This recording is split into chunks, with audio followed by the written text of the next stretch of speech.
हाँ चलो देखो, टेंस में फ्यूचर परफेक्ट कंटिन्यूअस टेंस पढ़ा चुके हैं। अब कुछ एक्स्ट्रा जो रूल्स है उसको पढ़ लेते हैं। ध्यान दो, यदि सेंटेंस में डू, डज या डिड दिखाई दे, क्या डू, डज, डिड, तो इसके बाद केवल वर्ब वन का यूज होगा। कौन सा वर्ब यूज होगा? Verb one. जैसे एग्जाम्पल देख लेते हैं कैसे क्वेश्चन पूछा जाएगा। देखो, I do not dash him, do आ गया, क्या लग जाएगा? Verb one. ऑप्शन देख लो कौन सा है वर्ब वन? बीट हो जाएगा, बीट्स वर्ब 5 है, ये नहीं होगा। बीट एंड वर्ब 3 है, ये नहीं होगा। बीटिंग वर्ब 4 है, ये नहीं होगा। Option A correct. वैसे ही she does not dash you, she does not dash you. अब इसमें ऑप्शन देख लो, ऑप्शन ए है हेटेड, हेटेड कौन सा वर्ब है? वर्ब 3 है, ये नहीं होगा। हेट्स वर्ब 5 है, ये नहीं होगा। हेटिंग वर्ब 4 है, ये भी नहीं होगा। हेट वर्ब 1 है, ऑप्शन करेक्ट है। तीसरा क्वेश्चन है ही डिड नॉट डैशर। देखो डू डज डिड, डिड आ गया ना, जैसे ही डिड आया तो कौन सा वर्ब लगेगा?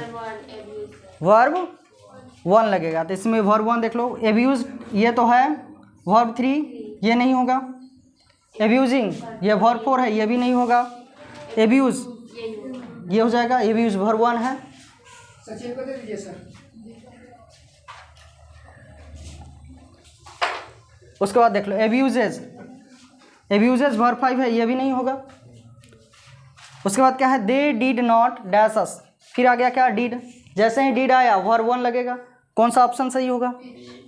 टीच, बाद बाकी नहीं होगा। टीचिंग वर्ब 4 है।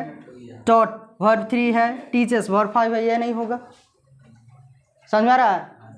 उसके बाद देख लो रूल नंबर 2 है, यदि सेंटेंस में have, has, had, shall have, will have दिखाई दे तो क्या लगेगा? इसके बाद केवल वर्ब 3। जैसे देखो we had dash the work, had आ गया। ऑप्शन इसमें कौन सा करेक्ट हो जाएगा? डू वर्ब 1 है, डज वर्ब 5, डिड वर्ब 2 है, डन वर्ब 3। कौन सा करेक्ट हो जाएगा? D. Sita has dash tea, Sita has, देखो हैज आ गया। जैसे ही have, has, had, shall have, will have आ जाए वर्ब का थर्ड फॉर्म लगेगा। तो इसमें देख लो क्या हो जाएगा? टेक, टेक वर्ब 1 है, ये नहीं होगा। टुक वर्ब 2 है, टेक्स वर्ब 5 है। उसके बाद क्या है? You have dash Hindi, learn. अब देखो लर्न वर्ब 1 है, लर्न्स वर्ब 5 है, लर्निंग वर्ब 4 है, ये भी नहीं होगा। लर्न ये वर्ब 3 है। उसके बाद है they had dash a letter, they had dash a letter, right verb 1 है, नहीं होगा। रोट वर्ब 2 है, ये नहीं होगा। राइट्स वर्ब 5 है, क्या हो जाएगा? रिटेन बन जाएगा। इस पर आधारित बहुत सारे क्वेश्चन पूछे जाते हैं।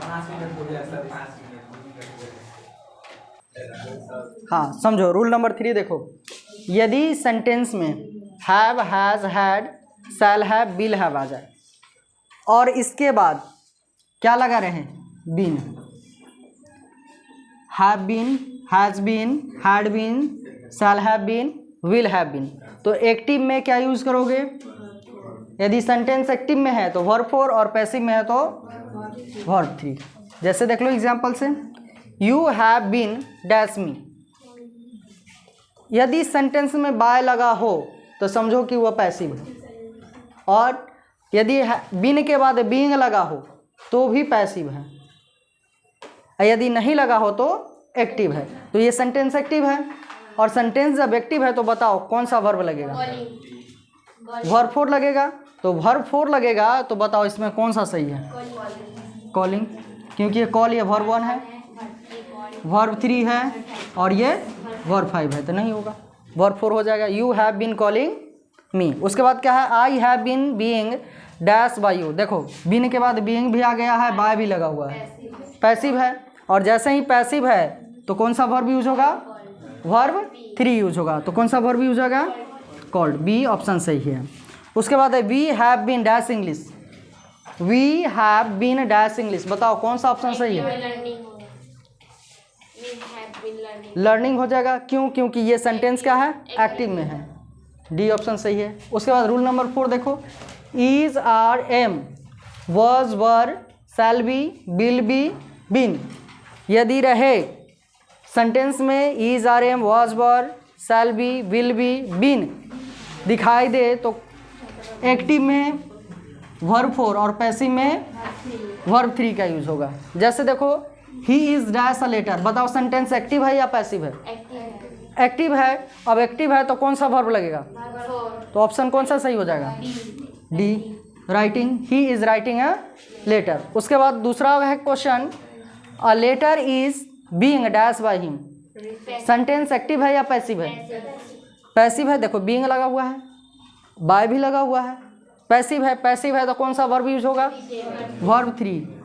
Right verb 1, wrote verb 2, written verb 3। तो ये सही है, राइट्स भी नहीं होगा। They were dash a book, active है, क्या हो जाएगा? Reading. They were reading a book. समझ में आया? बन जाएगा।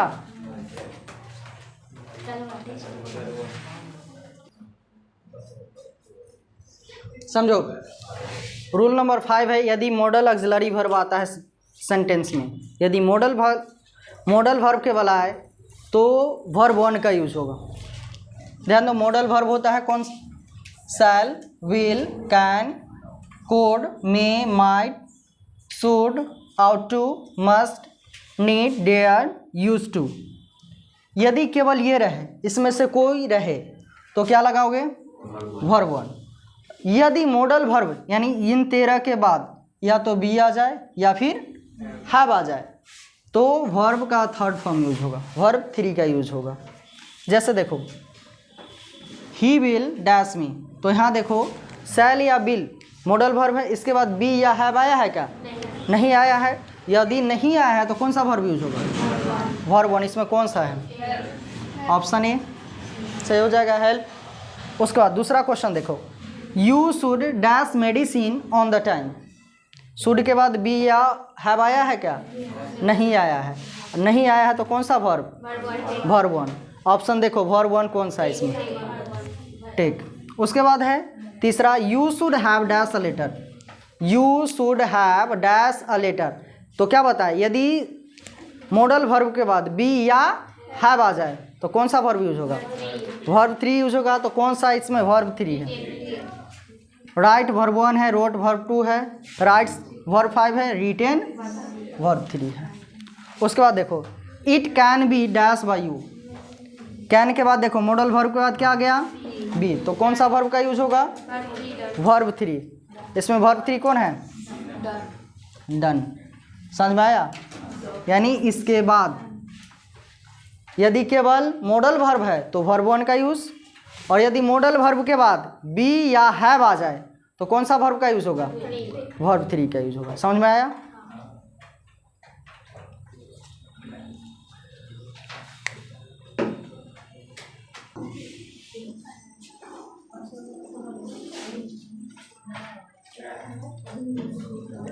ये देखो रूल नंबर 6 है, यदि सेंटेंस में प्रेपोजिशन टू है, प्रेपोजिशन टू, तो टू के बाद केवल वर्ब 1 का यूज। टू के बाद वर्ब 1। यदि आ जाए टू के बाद बी लग जाए तो वर्ब 3 का यूज। देखो प्रेपोजिशन टू के बाद केवल और केवल वर्ब 1 का यूज होगा, लेकिन यदि टू के बाद क्या आ जाए? बी, तो वर्ब 3 का यूज। जैसे देखो I am to dash to market, देखो टू आ गया प्रेपोजिशन, बताओ कौन सा वर्ब लगेगा? वर्ब 1 लग जाएगा, गो। वेंट वर्ब 2 है, नहीं होगा। गॉन वर्ब 3 है, गोज वर्ब 5 है। उसके बाद क्या है? A car is to be dash by my father. To be आया तो कौन सा वर्ब लगेगा? वर्ब 3। तो इसमें वर्ब 3 कौन है? Bought. A car is to be bought by my father. उसके बाद he has to dash hard, केवल टू है, टू भी नहीं है, तो वर्ब 1 लगेगा, क्या हो जाएगा? Work hard. उसके बाद रूल नंबर 7 देखो, preposition of, with, in, on, for, by, from, after all, इस सब के बाद जो है प्रेपोजिशन, इन सभी प्रेपोजिशन के बाद वर्ब 4 का यूज होगा। आफ्टर ऑल हटा देना, आफ्टर ऑल नहीं होगा, फ्रॉम तक ही लिखो, आफ्टर ऑल नहीं होगा। ध्यान दो, of, with, in, on, for, by और फ्रॉम, ये प्रीपोजिशन है, और इन प्रीपोजिशन के बाद केवल और केवल वर्ब फॉर का यूज़ होगा। जैसे देखो, I am not fond of, of आ गया, बताओ कौन सा ऑप्शन सही है? I am not fond of drinking, मुझे पीने का शौक नहीं है ना। वो गाना सुने हो, मुझे पीने का शौक नहीं, पीता हूँ गम भुलाने को। गम, दुख सुने हो ना? हाँ, आज सुनी हो।